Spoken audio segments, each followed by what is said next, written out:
and kick us off. Let's see what kind of hell we can create. Welcome to the very first episode of the Transplanting Podcast. Wait, boss. Let's try it again. Okay. Welcome to the very first episode of the Transplanting Podcast. My name is Bear, joined by the lovely Daphne. Hey, thank you very much for having me. Today we're bringing in a guest. Today's guest has turned beauty into activism, scissors into safety, and the mirror into the side of gender euphoria. Bettie Sheffler is the founder of Bombshell Transformations, a space built by and for the trans community, offering not just haircuts, but healing, empowerment, and care. Bettie, welcome to the podcast. Thank you. I'm honored to be on your show today. Yeah, I'm honored that you decided that you agreed to come. This was a wild hair in the dark. We hadn't done a podcast yet, and so to just put faith in us that this is going to turn out okay actually means a lot to us. Thank you. Yeah. I guess the best place for us to start is origin. You know, what got you into what it is that you're doing and how it came to be. Yeah. Well, honestly, I work a lot with the queer and trans community, just being like in the North Portland area, and I was noticing that my I'm so sorry about the okay. dog. It's hard to focus with the barking. So I can cut the dog out. Yeah. So. Okay. So a couple years ago, I started working in the North Portland area, and I started getting a lot more of the queer and trans community in my chair. And one thing that I really noticed was that a lot of my trans clients were like, really wishing that they knew more about how to style their hair. And so I started offering hair lessons. That was just kind of the beginning of it. And then I realized, I have other skills. I know how to do makeup, and I felt pretty confident as I have an educational background. I was a teacher for 2.5 years at a beauty school, and I knew that I had the skills to be able to offer instruction to these trans femmes, especially, that just didn't have that life experience. And I understood that they're getting their information off of YouTube or the internet, or maybe a friend if they're lucky. Sometimes drag, which is very different than like day-to-day makeup. And so, and hair, the same thing, And so I felt like that was this service that I could offer. And then I also was thinking I could expand that. I was having some health issues and looking for ways that I could do a little bit less behind the chair work. And so I thought I could also help people kind of find their style by doing some image consulting and personal shopping with them. And so I added that on. So that's the very beginning of it. Fair enough. It sounds like there was an entire journey that led you up to this point. Yeah, absolutely. I think the biggest thing that I ended up deciding to do was that I really never want finances to be a barrier for people, and I know that the trans community struggles with like getting and keeping jobs just because of transphobia, and so I did not want that to be a barrier. So I would do sliding scale services, but then I was like, well, how are my trans clients that need help like finding clothing going to be able to shop? Like, even if I give them a sliding scale, like, personal shopping experience, like, what if they can't buy clothes? So then I decided to start collecting clothes, and I didn't know what I was going to do with that. And I just started collecting clothes, and I was telling my clients about it, and I have the best clients. So my clients were like, oh my gosh, I totally have clothes I can donate to this closet. Like, I want to help this cause. And so I just started getting all these clothing donations and collecting them in one of our empty closets in our home.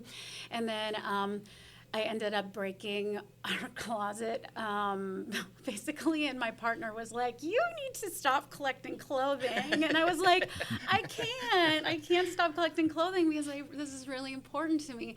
And so I ended up like finding this space. I was actually just looking for a room to rent to like put the clothing in where I could take, my clients and have them kind of shop in the closet.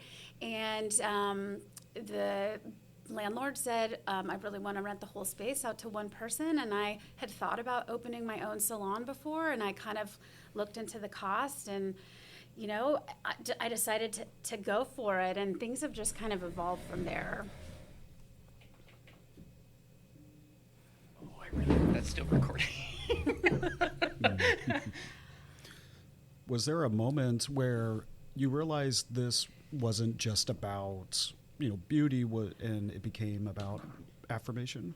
Yeah, I mean, I recognized like early on, as someone who is queer and has my daughter, my oldest is trans, and so is my partner. But especially like her journey, just being a trans femme, and like, as a mom, like getting to teach her how to like do her makeup and do her hair and like help her shop and stuff. Like I had that experience with her, and so I recognized like how important that was to her experience of euphoria.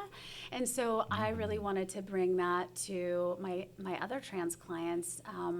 I just wanted them to feel euphoric and like themselves when they look in the mirror, like this is me, this is who I am, I am a woman. Right.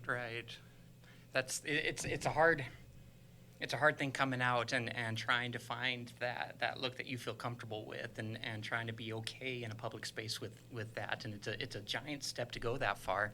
So doing what you're doing here to get people that just vision, I don't know, bring that vision out, make them who you are. That seems like a lot of work. Yeah, I mean, I think it's just like taking time and patience and like listening. It's really important for me to like listen to my clients and see like what their personal journey is, where they're at in their journey, because I don't want to push them to do something that they're not comfortable with yet. And then just offer options, like of things that they could do. And that's been the most beneficial. And I think that helps people just feel the most comfortable with the process and feel like authentic in their journey, because it's their journey. It's not my journey. I'm just there to support them in their journey. Right, that makes sense. Is there a trans person walks into your shop, they've never had this experience, they're just starting to come out. What do you say to them to make them feel comfortable and help them find that? Well, I very first start with their pronouns, if they give me a name, sometimes if they give me a name that seems to maybe not be totally aligned with where they're going with their gender journey, I ask them if they have another name that they're playing around with or have a preference, because some people might not be ready to use that in public, but maybe in a safe space that they're more comfortable using that. And several of my clients have been really open to me using a new name for them. So I start out there, and then I let them know that we are a queer, a completely queer beauty and wellness collective, and all of us are queer trans identified, and that this is a safe space, and that everyone that comes in is either queer or trans identified themselves, or they're an ally. And that seems to really help people feel comfortable in our space, just to start with. I also offer options if people are uncomfortable or nervous about like the windows, that I can close the drapes for them, anything that will make them feel more comfortable. Yeah. I remember first time I walked into your shop, I had just been through a pretty traumatic event. I was fairly new in my transition journey. I think I'd only been out for a year, something along that lines, and I was still trying to figure all that out. You were so welcoming. I walked in, sat down, and I had the jitters because it's something new. But on top of that being new, there was all the trauma that had been going with it. I believe I even had like a really hard stutter at the time. Yeah. And I remember sitting down with you, and you closed the blind, all the curtains, whatever, just to make me feel comfortable, so I wasn't seeing people behind me. You really took time to make sure I was comfortable. I think we sat and talked for 5 or 10 minutes before we even started on anything about the beauty side of it. You were just so not worried. I don't know. It was just, you were so dedicated to making sure that I was comfortable. Yeah, that's just really important. And you definitely had gone through some things, and I wanted you to feel like seen and hold space for you and your experience of the day, because like my clients all matter to me. Like I might not know who you are, but like if you're experiencing something in your body, I want you to be able to like calm down and regulate before we even get started, so that you can have a good experience. What was that? Oh, I had a question. Go for That's it. Just all. kick in. Are trans men welcome to your studio? Do you have, so I could come in and get my beard trimmed up? Absolutely. I do beard trims for sure. We do services for trans men, like anything that is going to be like a gender affirming hair service we offer. And even some trans men or more non-binary folks will come in and get makeup lessons sometimes and want to know, how can I make my brows look a little bit more masked? You know, what can I do for this? Or they want me to shape their brows like in more masculine kind of form. Or give them tips on things. And so, yes, absolutely, we welcome all genders. So is that something that you cover, the trans femme people? Because I'm seeing on your website there's multiple people that are working in your shop, right? You have you, there's David, and a few more here, Sky, Sadie.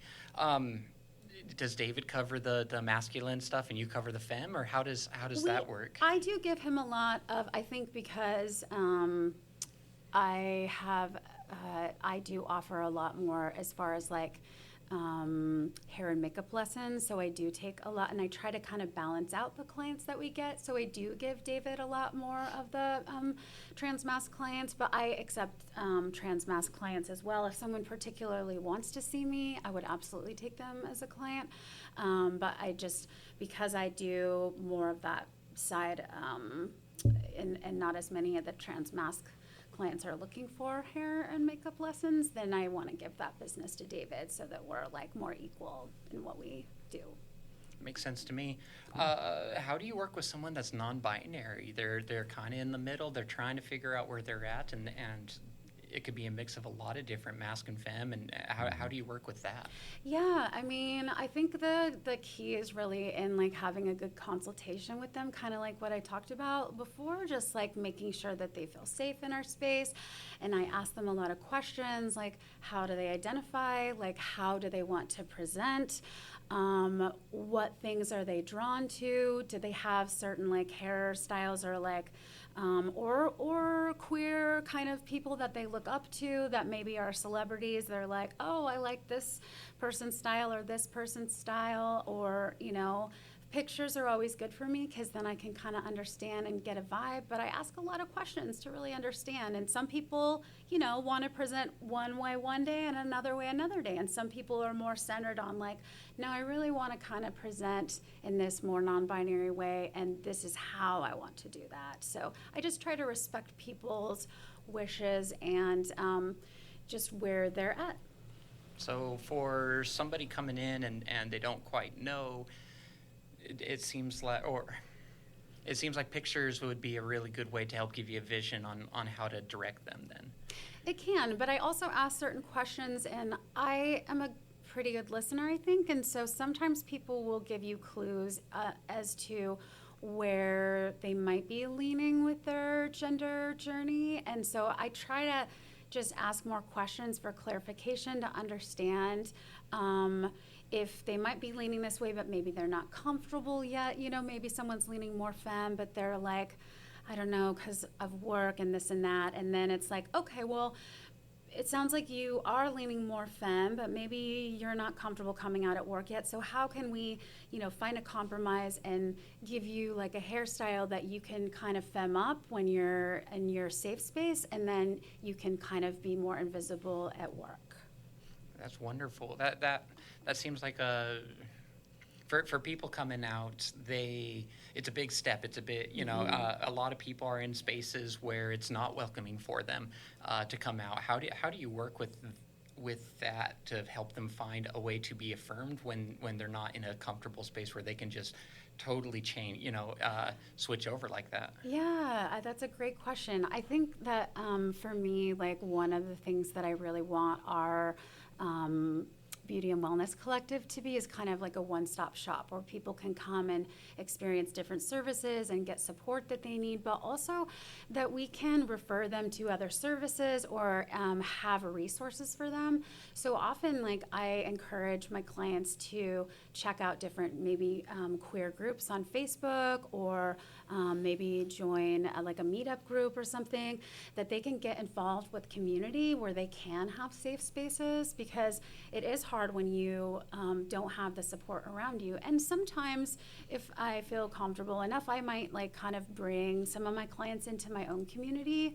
I think that, you know, I do try to have some boundaries with clients, but also some people just need a little bit extra, and I might connect with a client in a way that I feel like, you know, you would be like a great part of like what I'm doing or my community. And I actually just had that experience with a client recently, and they're actually going to be coming on to our nonprofit board, which is really awesome. Yeah, that's wonderful. Yeah. Speaking of the nonprofit board, I on your website it talks about the Tea House. Can you explain what the Tea House is, and like how? Because your business is, you know, Bombshell Transformations, and so here in between Bombshell and Tea House, it feels very different and separate. And what is that? Yeah, thank you for asking. Well, they are two separate entities, but they work together. So Bombshell Transformations is like our beauty and wellness collective, and the Tea House is the nonprofit that I started. And the reason why I started the Tea House was to help fund gender affirming services, kind of starting with Bombshell Transformations. Though, you know, if other organizations came and said, hey, we have this and we had the funding, I would be happy to, like, you know, give to other organizations for similar things. And down the line, I would love to raise enough funds to be able to support people if they need help with like paying for therapy or help paying for a surgery or something else. Yeah. But honestly, like, again, I really never want funds to be an issue for people. And so, because I think that can just be such a barrier, and it's heartbreaking for me. And so I started this so that we could, one, help support our clients that can't afford our services, and two, make sure that my providers are getting paid, because where I have like a pretty stable, you know, I mean, honestly, I'm not getting paid right now myself because it's a new business and I'm working towards that, but I'm doing okay. But I want my providers to get paid because many of them are kind of scraping by, and they are queer trans, and it's important to me that they make a living. So, you know, it kind of works both ways. That seems like a really stressful position to be in, where you're not in that position.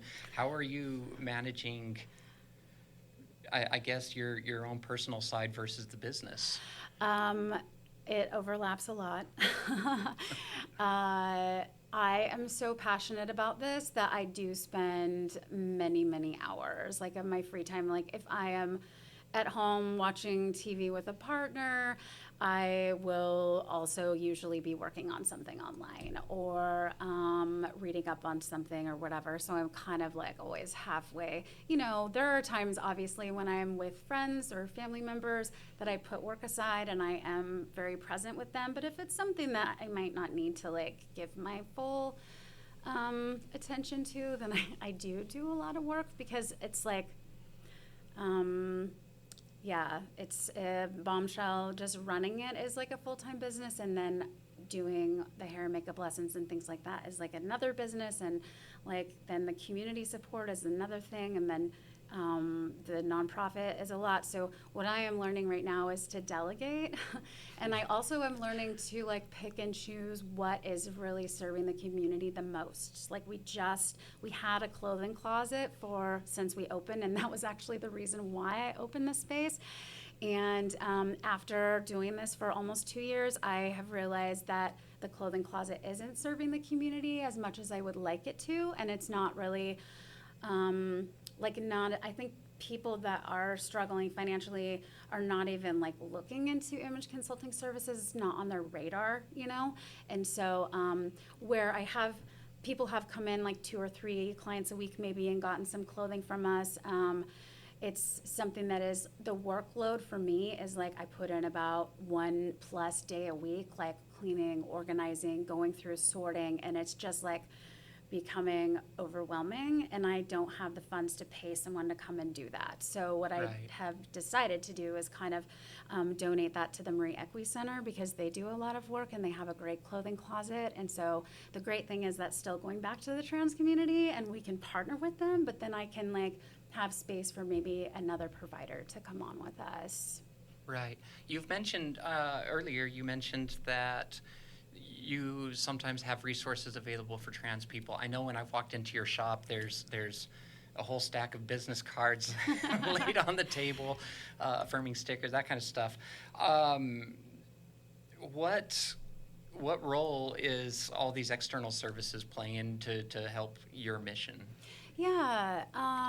Well, first, is it okay if I just talk just a little bit about the services that we have at Bombshell, and then outside of that, do you mind? Yeah, I don't mind. Go for it. So, the services that we provide, as you heard, is like we do hair, haircuts and colors and balayage and all that kind of fun stuff. And then, of course, I do the hair and makeup lessons and kind of teach people how to do their own hair and makeup. And then image consulting, where I take people out and help them kind of find their style and colors that look good on them and whatever. But then we also have a massage therapist on staff who does cupping and hot stone and is getting certified in ashiatsu. And they are... What's ashiatsu? Ashiatsu is a type of massage that you actually use your feet to like massage. Are they like walking on their back? Yeah, things like that. Yeah. I did not see that coming. Yeah. So I know it's kind of wild, but our massage therapist has chronic pain, so it's a way for them to like give a break to their hands and arms and be able to use other parts of their body to do that. So that is wonderful for them. Yeah. Not only do we have a massage therapist, but we do have an esthetician and an electrolysis that is now on staff, which I'm so excited about. And her books are like wide open, and I really would love to get her booked. So we have those services, and that is a lot of people come in asking for those kinds of things, and so we have that. We also, as far as outside things go, my partner is a therapist that works with mostly trans and queer clients, and they are fairly booked, but they have a lot of resources, and sometimes they have people that they train that can take new clients, and so they have resources as far as the queer community goes, being able to find a good fit for people with like a gender affirming therapist. I do have some connections with gender affirming healthcare workers of different types. I am trying to connect with different organizations, like we're on the Q Center website, and so part of what our nonprofit is going to be working on is like working with organizations and finding what can we do, sorry about that, what can we do that is different than what other organizations are doing, and how can we partner with them and work together and kind of send people back and forth. So I'm just kind of working on basically building up a resource list too. Like, I had a client text me the other day because I didn't know who else to text, and they were like, I just found myself houseless.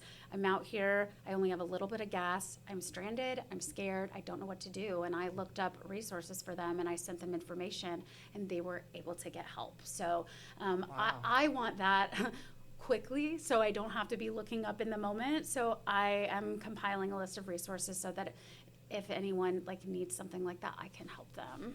That's your hands are in a lot of different areas, all running at the same time.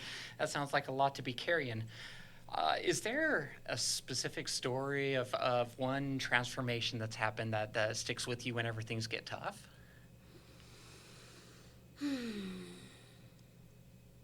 I would say, honestly, I can't think of one specific transformation that sticks with me. It's just so many of my clients, honestly, have an impact on me, and just seeing I frequently get some tears when I'm working with my clients because they're really seeing themselves for the first time, like how they want to. And so every person that comes and sits in my chair has an impact on me. And so I just hope that I can have as much of an impact on them, and be a positive light for them and help them to experience that euphoria. That's really special. Yeah, it is. That's a special moment to be there when they get to see that. That Yeah. seems like it would be overwhelming a few times. It is, and it is very rewarding for what I do to just see somebody light up like that and really know that they are affirmed in that moment. That's wonderful. That's wonderful. What are you most proud of right now about everything that you've done so far? Oh my gosh, probably getting the tea house established and formed. Like, we are so new. So we really have just a little bit of funding. But I think that, it just takes a lot of work. It took me about a year because I started applying for nonprofit status like when we opened Bombshell Transformations, and it took me about a year just to get it established. And then after that, it's like I do have many jobs, and this is where, like, again, delegating, which also means I need volunteers. So if anyone wants to volunteer at a nonprofit, we have space. If somebody wanted to, how would they go about that? You can reach out to me, Betty, at theteahouse.org, and it's just the letter T, so the and the letter T house. And just shoot me an email and let me know that you're interested in volunteering and kind of what skills that you have. So, but I, just getting that the website done too. It's like I have to be a web designer, a graphic designer. I have to be like a promotions person. I really struggle with social media, so like that's an area I definitely need some support in. But getting the nonprofit off the ground and getting it to a space where I could actually start promoting it, and like I'm to the point where now I can maybe start fundraising and grant writing, which I'm really excited about because I love to write, actually. So I would say that's what I'm most proud of. That's impressive. I mean, just so much work has gone into this. Your heart clearly has gone into it. We just got our website up and going. It was so much work, work to get it going. Right? I'm still having trouble with a part of it. I'm still fighting with. If you could wave a wand, what would the ideal future of Bombshell look like? Oh, honestly, I would have another hairstylist on our team. I would love to have a naturopathic provider that, or a nurse practitioner that could prescribe hormones, that could also oversee like our esthetician, because I know that she's very much interested in doing like Botox and fillers, and without like a medical background, she would need someone to oversee that, but Right. she could take classes and then have someone oversee her. So that would be ideal because I know that that really helps with facial feminization. I also would just like to, honestly, I'd love to franchise. Like if we can do well here in Portland, I'd love to take it to other places that are queer friendly, and then ideally to places that are not so queer friendly. That would be my long-term dream. I love that. What do you wish people, especially cis people, that they're still the same gender they were born with, right? Mm-hmm. What do you wish more people would understand about trans beauty? I just wish that they would understand that it is so vital to their mental health to be able to feel like themselves, because I have had clients come in that feel very like dysphoric and suicidal when they come in, and they maybe hate themselves, or they like really just don't feel good about life in general. My daughter actually, when as she was kind of figuring this herself out, she really just didn't feel, she was not an unattractive human, but she just did not feel attractive, and she felt very awkward and uncomfortable in her skin. Yeah. And when she realized that she was trans, she just starting to see her go through that transition is like, it completely changed her mindset. It changed how she felt about herself. She like went from kind of a semi-depressed kid that was like down all the time to like, she just lit up and she's smiling and happy and feels empowered.